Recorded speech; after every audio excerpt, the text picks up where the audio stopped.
J'ai cessé de croire, mais lui n'a jamais cessé d'aimer. Léa était une jeune femme douce et pleine de foi. Depuis l'enfance, elle avait été élevée dans la prière, la confiance en Dieu et surtout dans l'amour de sa mère. Sa mère était son monde, son repère, son refuge.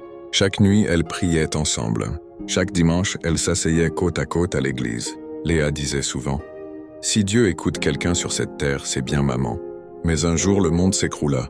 Sa mère, toujours souriante, tomba malade. Très vite, trop vite. Léa pria, elle jeûna. Elle demanda des chaînes de prière. Elle supplia Dieu, elle croyait au miracle. Mais le miracle ne vint pas. Un matin gris, sa mère rendit l'âme doucement en murmurant « Dieu est bon, ma fille, ne l'oublie jamais. » Mais Léa, elle, l'oublia. Ou plutôt, elle lui en voulut. Elle arrêta d'aller à l'église. Elle ne pria plus, elle ne chantait plus.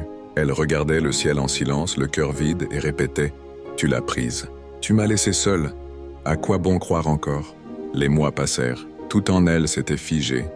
Mais un soir, au milieu de ses larmes, elle tomba sur un vieux carnet de sa mère.